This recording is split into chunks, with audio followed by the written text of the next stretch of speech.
Hey everybody, welcome to Steelbook Obsessed. My name is Jake and today I have a review for you. Out January 7th, we have the 4K edition of Se7en, a movie that I've loved ever since I was in high school, made me fall in love with Fincher. Seems like 2025 might be the year of 4K Fincher. We got Se7en coming out in January. In February, we're getting a standalone release of The Social Network as well as Panic Room for the first time on 4K.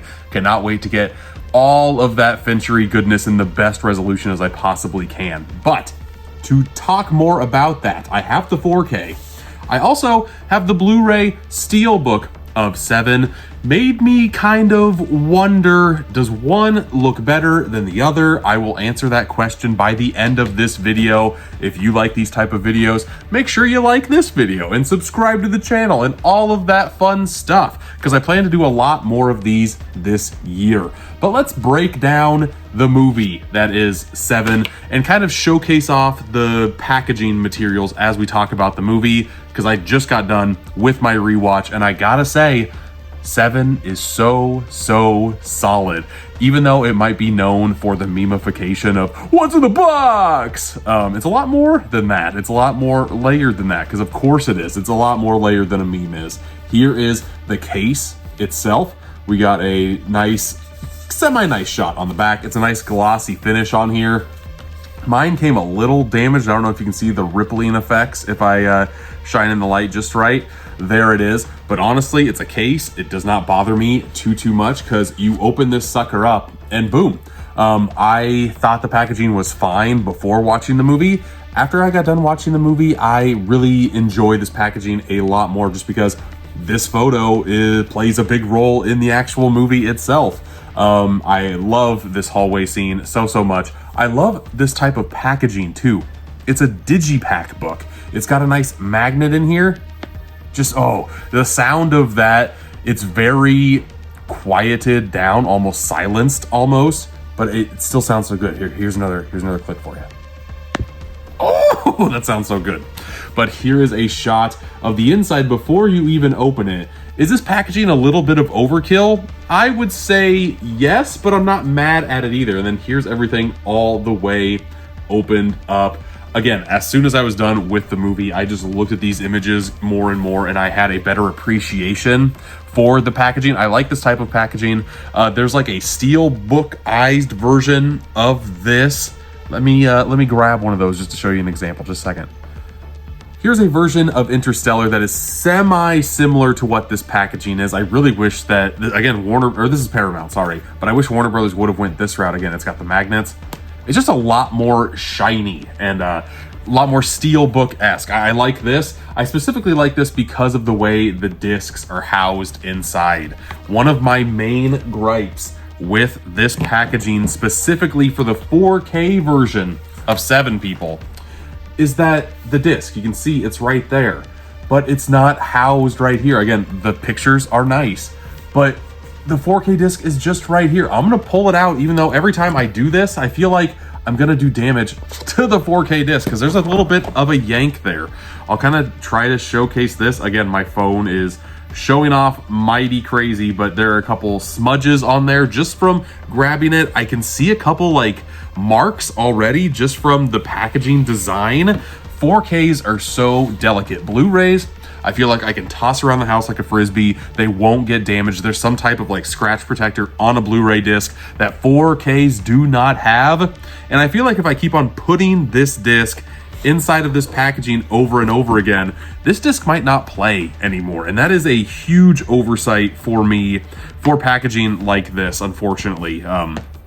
Big gripe I have. Love that they're coming out with unique packaging. Love the amazing matte finish on this. Just the texture I love to touch on releases like this. There's also a steelbook version coming out 4K wise. Again, I wasn't a big fan of the image that they decided to use at first, but as soon as I saw the movie and I re-looked at the steelbook, I liked it more. Is there a lot better imagery they could have went with? Of course there is, but they're doing something new with the steelbook, which I am not mad at either. Before I go into the transfer, I'm going to talk a little bit about special features, and the main reason why I kind of wanted to talk about this as opposed to the Blu-ray transfer And that's because there are no new special features on here. What a swing and a miss. This is celebrating the movie's 30th anniversary, and you couldn't bring anything new to the table with supplemental materials. I don't understand that at all, Warner Brothers. I feel like Seven is one of your guys' most highly respected catalog titles, specifically from the 90s, but I think just in general it is for the mass audiences out there, specifically people who like to collect physical media. Why do you not include anything new? And drilling down into the special features, sure, there are a couple of interesting tidbits, but it's still stuck in time. Like there's one that talks about the restoration of the DVD, and it's still up here on the 4K format. At least give me what you did for the restoration of the 4K, because Warner Brothers did do a new restoration that was looked over by Fincher himself, or at least approved. I have the sheet right here. Warner Brothers sent this copy my way so I can review it for you early. They always send one of these whenever I get a package in the mail. There's always some tidbits that I can read over before I actually go on camera and talk about the product. Specifically on here, it says the 4K restoration of Seven was completed at Warner Brothers Discovery's Motion Picture Imaging and was sourced from the original camera negative. The restoration was overseen by director David Fincher, which is interesting to say the least, especially with a lot of 4K Fincher coming out in the next couple of months in 2025. Very, very exciting stuff, but that's the only new thing in here. Every other special feature is archival. 7 digital release and Ultra HD Blu-ray discs contain the following previously released special features. Right there, in print. Hate to see it. I would love to have sunken my teeth into anything else extra in this release, but I digress. I'm a little upset at that. We have known this now. Let it pass by us. The main reason why you want to get 7 in 4K is to look at that glorious 4K transfer and kind of see how it compares to the Blu-ray.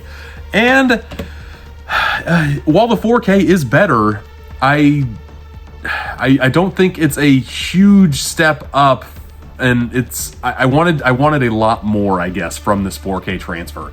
It's solid, don't get me wrong. All of the 4K goodies that we come to know and expect from transfers, like the black levels look great, and there's so many black levels, black dark scenes in this movie. This movie is like total grime all the time, so that's a nice pop. There are certain scenes like light, whenever there's dark and a little bit of light, that variation always looks good in 4K. Looks great here too. There's a scene in the library with Morgan Freeman, and it's kind of dimly lit, but there's a whole bunch of green lamps everywhere. Mwah, that sucker looks great. Anytime there's a flashlight looking into a scene, that always looks good.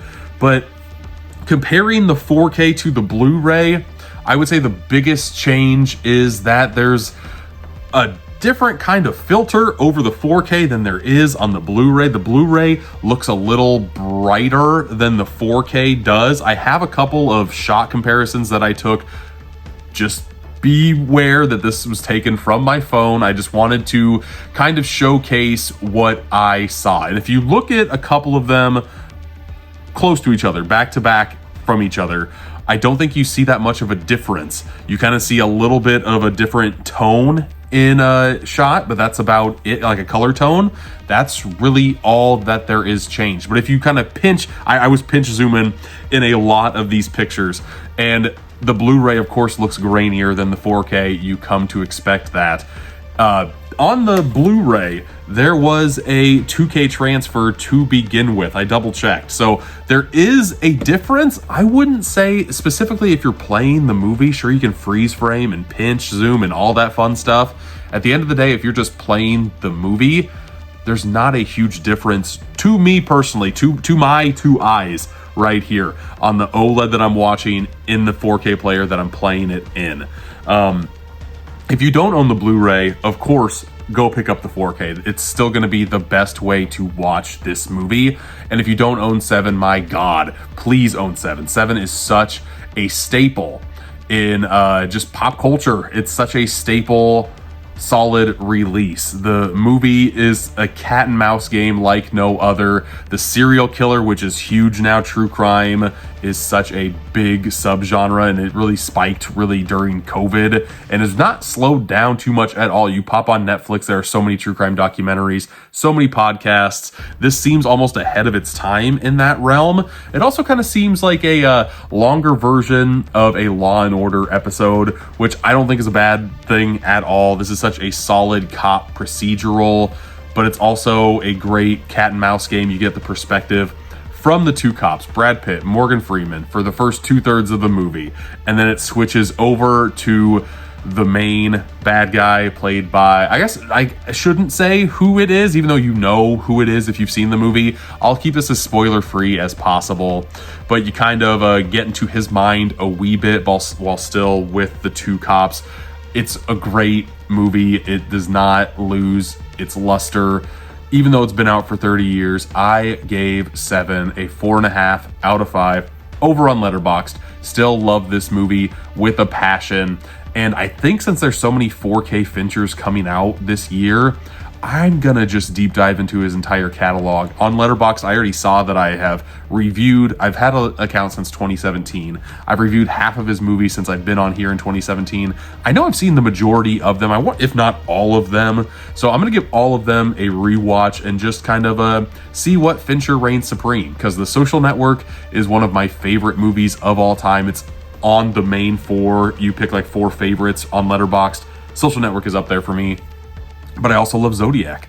I think Zodiac is the better crime cop procedural than Seven. I think he perfected the craft with Zodiac. But I think Seven is more well regarded, which is kind of crazy. And then you have the Fight Clubs of the world, the Panic Rooms, which I cannot wait to rewatch on 4K. But this isn't about Fincher. I mean, it's kind of about Fincher. He overlooked the 4K. It's a solid 4K, people, but if you have the Blu-ray, I would wait for a sale to pick up the 4K, honestly, because you're really only buying a new transfer. And when Scream Factory does this crap, I give the company gripe, so I have to do the same with Warner Brothers. That's my 2 cents on the transfer, on the release of Seven. Again, I love having this in the collection. I love having unique packages like this in the collection. I just wish the disc was kind of a little more protected than what it is here. Let me know your thoughts on the unique packaging. I don't think there is a basic 4K packaging release for this movie. It's either this or the Steelbook. There was a What's in the Box edition released over in the UK, or at least announced. David Fincher, from what I've heard, was not a part of that at all. Got notified that this was happening and put the kibosh to it. He did not want to tchotchke his precious Seven, I guess, even though I feel like the What's in the Box edition, I'll try to pop an image up of what this sucker looks like. I would have loved to personally have that, but it wasn't what he wanted. And at the end of the day, I know that directors are very precious of their children. I'm of two minds. I wish that, yes, it is your child, but all of us kind of help raise it, I guess, and keep it in pop culture echelons and make it either a classic or forgotten. And I would have loved personally to have that set, but I think that's another conversation for another day. Thank you for watching this video, and until next time, I'll see ya.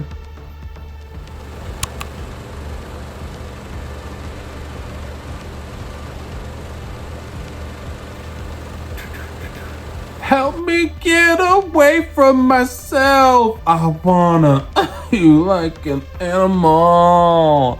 Hello, everybody. If you've made it this far, congratulations. You've made it to the after credits scene. Good for you. Good for you. I know you can do it. Seven. Yes, Seven is a phenomenal movie. I talked about how 2025 seems like it'll be the 4K Fincher era, if you want to call it that. My question for you is, what's your favorite Fincher film? I still think Social Network is S tier. Zodiac is S tier for me. Love me some Fight Club. Love me some Seven.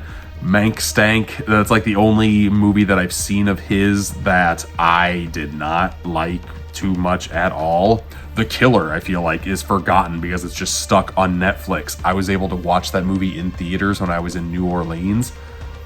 God, that was such a fun experience, and I feel like no one talks about The Killer. I'm hoping someone will release that sucker on physical 4K media, because oh my god, that would sing like crazy. I had a blast with that movie. But what's your favorite Fincher film? Let me know in the comments. What is in the box? We all know it. We all love it. Here's Brad Pitt and the very famous photo from the movie. I like this, like I said in the review, a heck of a lot more. See you next time. Oh!